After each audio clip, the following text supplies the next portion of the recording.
ekhanda ke ematheni onyawo ingozi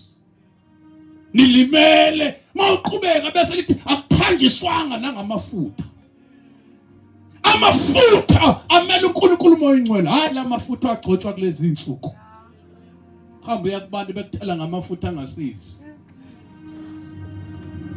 haleluya ningaba nisashawa kuphi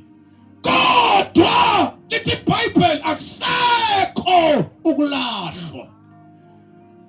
mawungathi namhlanje sesiphuma uthi mpostoli thandaza nami ngiyamdinga uJesu akakubuza ukuthi uvelaphi nezono zakho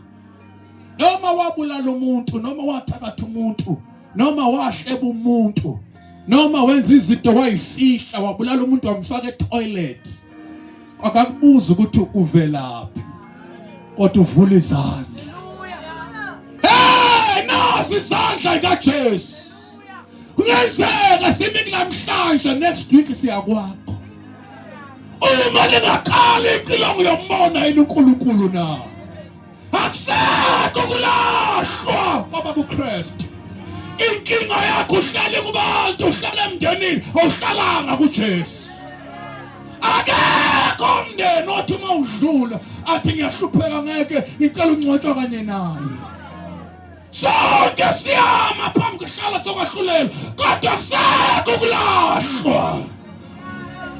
baba kuKristu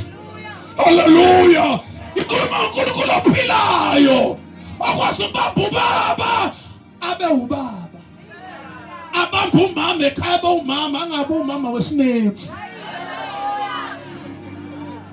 haleluya ambambe insizwa ingabe insizwa ambilala noma ikuphi ibambe intombi ingagqoka usheqe kodwa igqoke kahle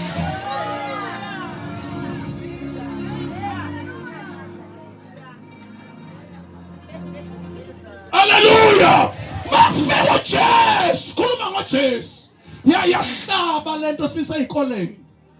dala yenzeka inhlakalelo ngoba mayingena uJesu umuntu uyaphenduka bese uyilahla into awuhambi nayo ungagqoka isudu kanti ufihle enye into gqoka into yakho yejoin yesonto kanti ngale ufihle enye into faka ithuphisi yakho kodwa Jesu usiza moya ingcwele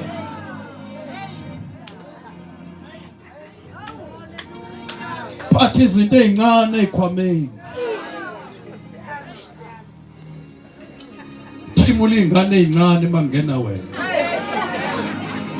baze bayifundela ientrance ngabe yini yona leyo